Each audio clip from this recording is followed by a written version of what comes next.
Thank you very much, my sister, the Honorable Deputy Chief Justice of the Republic of Kenya and Vice President of the Supreme Court of Kenya, judicial officers, jurists, and delegates from across the East Africa. Ladies and gentlemen, a very good afternoon. I'm Jambo. You look great from here. In fact, no one can tell who is a Kenyan, who is a Ugandan, who is a Rwandan. We all look alike. We look like brothers and sisters, and indeed that is what we are. And you all look happy. Oh, am I right? Are you happy? Are you enjoying your stay here? Are you going to extend your stay beyond Saturday? We can facilitate you hold your court virtually so that you can sample what we have to offer here in Kenya. Allow me, on behalf of the Judiciary of Kenya, to really thank Your Excellency, the Deputy President, for coming to grace this occasion. We are grateful to His Excellency the President because I knew personally he really wanted to come and be with us. But please convey our gratitude to him. But we also celebrate you and welcome you as one of us. One of us who has practiced law in our corridors of justice and understand the challenges we are discussing. One of us who has taught law and molded very many students in trying to see how they can navigate this terrain. So please feel welcome. And in the same vein, I want to welcome each one of our delegates, our Chief Justices, Deputy Chief Justices, Justices, Judicial Officers, members of IMJA.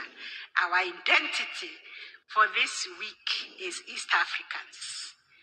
Don't care whether I'm a Kenyan, Ugandan, we are East Africans, and that's what we pass for as we participate in our 22nd edition of the East African Magistrates and Judges Association Annual Conference and General Meeting 2025.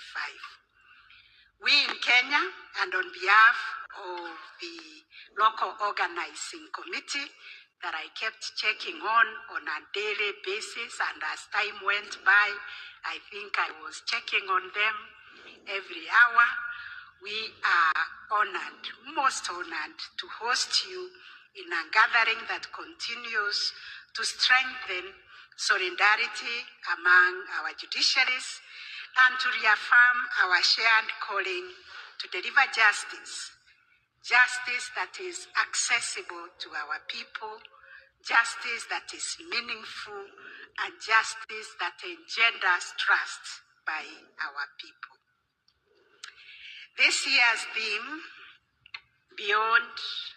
Justice Beyond Brick and Mortar, Unlocking the Multi-Door Pathways for People-Centered Justice in East Africa, speaks directly to the critical moment that we find ourselves in. Your Excellency, statistics was shared here that it is only 10% of our population who can access formal justice in the formal courts. 19% cannot deal with their disputes. They have disputes, they have problems, but they die with them. 71% seek alternatives. And the question we were asking ourselves the whole of yesterday, because we had a forum of Chief Justices, is whose Chief Justices are we? Whose judges are we? Is it of the 10%? And therefore, we said yesterday, we are connectors and we are facilitators of even the 71% and the 19%. It is our business to make justice a lived reality, to make justice a common good, and to make everybody of our citizens in East Africa become a partaker of justice and a champion of justice. Does that sound good? So for many of our people, the former court system remains slow, it remains costly, it remains distant, and many times intimidating. Experiences have been shared and testimonies have been shared that even just judges themselves tremble to imagine they can appear before a court. Let me say I'm one of those who also fear to appear before a court. That will send me screaming. I rarely scream, but if you tell me to appear before a court, I'll be so scared. One, I fear to lose my own agency. I like to be in control of myself and my situation. But when I'm before a magistrate, you know, they can order that I be put in the cells. Because I'm not talking loudly. This is not me, it's the experiences that were shared here. So, considering the justice needs of our citizens, people-centered justice has emerged not as an aspiration, but as a necessity. It calls upon us to shift our lens from judiciaries as the sole avenues of dispute resolution to widening and expanding access to justice through opening the multi-door pathways of justice that meet the diverse needs of our people. Through the work we have done in the region, and in particular here in Kenya, led by our indefatigable Professor Justice Joel Goge, we have come to the realization that justice is not only found in the courtrooms. Justice is found in our families, in our communities, in our marketplaces, and even in the offices where we work. And this is through the multi-door approach and pathways. So the movement toward this people-centered justice does challenge us to think not only how we deliver justice, but where, with whom, and through what means.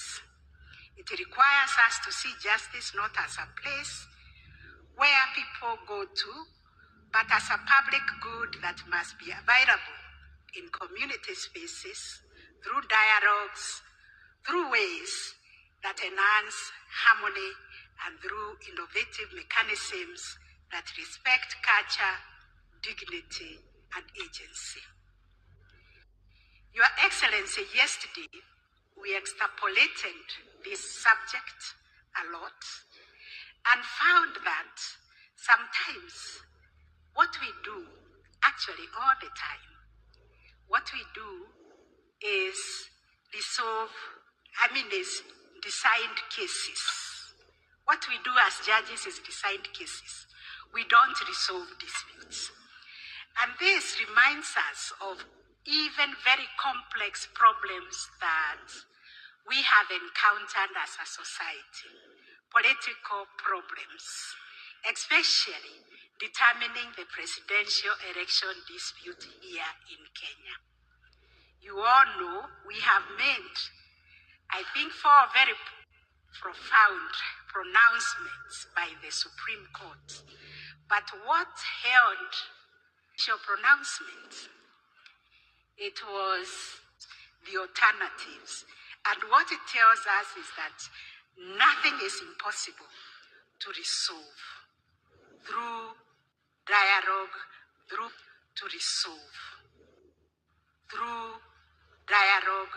through people talking. So we pray next time, begin with the people sitting around the table and coming up with an agreement. Isn't that a good thing? Coming from this congregation, that we recommend people always begin with mediation, talking to one another. because after all, we are all citizens of our respective countries. We are citizens of our beloved Jumuiya, and we want peace within ourselves and across East Africa. So we are moving beyond the courtroom without abandoning the critical role the courts play, but realizing that we have to embrace multi-door approaches that bring justice closer to the people. NJS, court annexed mediation, and special rights courts are transforming the justice experience for millions of our citizens in the region. These platforms enhance access to justice, restore relationships, empower communities, and help build trust in our judiciaries. And our judiciaries then become partners in addressing the daily struggles of our citizens. Kenya's justice experience under our blueprint, the social transformation through access to justice, underscores the importance of people-centered justice. We are guided by Article 159(2) of our Constitution, and we have embraced a deliberate multi-door approach to justice, where we have rolled out court-annexed mediation in 46 out of our 47 counties. We have expanded AJS to several counties, and we have established specialized courts, such as the small claims courts, children's courts, and even gender justice courts. These mechanisms have increasingly shaped the landscape of justice in our country. As we all acknowledge, this is not a Kenyan story alone. We have walked this journey as a region, and this is the story for our region, that this conference is going to deepen. Indeed, each of our countries is walking their own path towards people-centered justice, but our challenges and opportunities are strikingly similar. We have legislative challenges, because I heard this from this morning's panel discussion. We have resource constraints. We discussed this as the Chief Justice's Forum. And we have community engagement gaps and capacity limitations, especially because we have to continue printing and persuading our brothers and sisters, practicing advocates, the need for investing in the multi-door approach because of our training that is adversarial.